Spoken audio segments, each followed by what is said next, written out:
है आपका अक्षत दुनिया वेब टीवी में और मैं हूं आपके साथ शिप्रा। चलिए शुरुआत करते हैं बुलेटिन की। और हमारे साथ चैनल में मौजूद है राम स्वरूप यादव जी। राम स्वरूप जी, आपका बहुत बहुत स्वागत है हमारे चैनल में। धन्यवाद आपके लिए, आपने चर्चा के लिए मुझे आमंत्रण किया, इसके लिए मैं बहुत बहुत बधाई देता हूं आपके अच्छे चैनल को। क्या कहना चाहेंगे, किस तरह की आपकी चुनावी अभी गतिविधियाँ चल रही है? देखिए, अगर देखा जाए तो राजधानी यादव समाज की गतिविधियां निरंतर संपूर्ण रूप से बहुत अच्छे ढंग से इस संगठन को चलाया जाता है। ये भोपाल का जो संगठन है ये बहुत महत्व रखता है, जिसमें समस्त हमारे साथीगण, नौजवान, माताएं, बहनें और बुजुर्ग साथी और कमेटी के समस्त लोग इस संगठन को विधिवत ढंग से हम लोग चलाते हैं। और संगठन की खूबी है कि युवा युक्ति परिचय सम्मेलन हम लोग निरंतर कई वर्षों से चला आ रहा है। और जब से समाज के समस्त मानव भवनों ने मुझे जिम्मेदारी दी है, तब से इस कार्य को मैं निरंतर करता आ रहा हूँ। और परिचय सम्मेलन के साथ में प्रतिभा सम्मान भी हम लोग इस संगठन के माध्यम से लोगों को सम्मान करते हैं। रामस्वरूप जी, ये चुनाव की आवश्यकता क्यों पड़ी, एक बड़ा सवाल है। देखिए, इसको ये नहीं कहा जा सकता चुनाव की आवश्यकता क्यों पड़ी। और मुझे तो ये समझ में आता है कि हाँ, चुनाव से कुछ थोड़ा बहुत समाज के प्रति अच्छे लोगों को तो दुख होता ही है कि समाज में किसी प्रकार का नुकसान नहीं होना चाहिए, सामाजिक रूप से वातावरण नहीं बिगड़ना चाहिए। मगर कुछ हमारे साथियों के लिए ऐसा लगा कि चुनाव होना ज़रूरी है, जो उनको अपने आप में भरोसा था कि शायद मेरे से वो संतुष्ट ना हो किसी बात को लेके, तो चुनाव की मजबूरी बन जाती है। मगर जब समाज में हम काम करते हैं और हम लोग जब सब मिलके इस संगठन को चलाते हैं तो मजबूती तो रहती है, क्योंकि संगठन ही इंसान का सबसे बड़ी ताकत होती है। और संगठन के माध्यम से हम इस चुनाव में काम किया। चुनाव में राजधानी यादव समाज समस्त जो मतदातागण है उनका आशीर्वाद मेरे पर निरंतर रहा है। और आगे भी मुझे लगता है 18 तारीख को जून में मेरे को बड़ा बहुमत हासिल होने वाला है। अभी तक आपने कौन कौन से काम किए सामाजिक रूप से?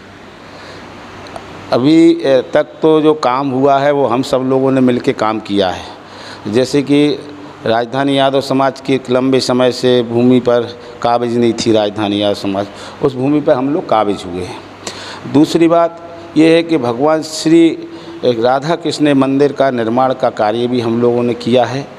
तीसरी बात यह है, आदरणीय पीसी शर्मा जी के सहयोग से, विधायक निधि से भी अभी हम लोगों को की जो बाउंड्री वाल का कार्य चल रहा है वो आज लगभग संपूर्ण हो चुका है ना। ऐसे जैसे कि राजधानी यादव समाज का समस्त लोगों द्वारा जो सहयोग किया जाता था, उस सहयोग के माध्यम से हमने उसका जो FD है वो लगभग ब्याज समेत 7 लाख रुपए की बचत हमारे कार्यकाल में हुई है। और आगे की स्थिति ये है कि समाज का जो आगे निर्देश होगा उसको हम काम करेंगे। और मुझे पूरा भरोसा है कि समाज का लाड़ प्यार जिस तरह निरंतर मेरे को मिला, उनके लाड़ प्यार के कारण आज समाज के लिए हम लोग सब, हमारे लिए जो आशीर्वाद मिला, जो मुझे ताकत देती है राजधानी यादव समाज का, वो हर वर्ग सबसे पीछे का बैठा हुआ आदमी भी मेरे साथ कंधे से कंधा मिलाने को तैयार है। तो चुनाव तो जीतना हमारा तय है, क्योंकि समाज के लोगों का रुझान उनके बीच में रहने से, उनके विचारों से ये पता लग जाता है कि चुनाव कहाँ जा रहा है। और चुनाव में जो भी इस मतदान में आएंगे तो उनको भी लगेगा कि मेरा मत सही जगह पड़ा है। तो इस चीज़ के लिए मुझे ज़्यादा मेहनत नहीं करने पड़ रही, मगर इतना ज़रूर है कि समाज के लोगों के लिए हमें आशीर्वाद मिलेगा, ऐसा तो मुझे विश्वास है, क्योंकि कार्य तो हम लोगों ने किए हैं। और अगला बार की आपको बात बता देता हूँ, चुनाव का आशीर्वाद तो मुझे भगवान कृष्ण का है ही है। मैं ये भी बता देना चाहता हूँ, अगली बार संगठन बड़ी मजबूती से गढ़ा जाएगा, क्योंकि संगठन ही हमारी ताकत है। आज हमारी समाज के जो वरिष्ठ लोग हैं, कुछ लोगों के लिए निराशा रही, उनके लिए भी अपने साथ रखेंगे। जो मेरे से कुछ गलतियां हुई होंगी, हो सकता है उसको भी सुधारेंगे। कुछ लोगों द्वारा मेरे ऊपर अलग जो वातावरण पैदा करने का प्रयास किया जा रहा है, तो ये इस टाइप की बातें सुनता हूँ तो मैं शायद इन पे ध्यान नहीं देता हूँ, क्योंकि हमारे समाज में बड़ा पढ़ा लिखा बुद्धिमान समाज है। वो हर बात को समझता है कि कौन कितना पानी में है और कौन कितना साफ़ सुथरा है, ये समाज हमारी तय करती है। और आगे जो हम लोग, हमारी जो सोचें हैं, हम अपनी सोचों को आगे अच्छे ढंग से बढ़ाएंगे। शिक्षा के क्षेत्र में नौजवानों की मदद करेंगे, संस्था। और आगे प्रयास करेंगे हम लोग के बहन बेटियों की शादी के लिए भी हम लोग सम्मेलन करने का भी ऐसे कुछ लोगों से बैठ के चर्चा करके आगे सम्मेलन भी करेंगे। और कई प्रकोष्ठों का हम गठन भी करेंगे। युवा का प्रकोष्ठ भी होता है, बनाएंगे। शिक्षा प्रकोष्ठ भी बनाएंगे, स्वास्थ्य प्रकोष्ठ भी बनाएंगे, महिला प्रकोष्ठ भी बनाएंगे।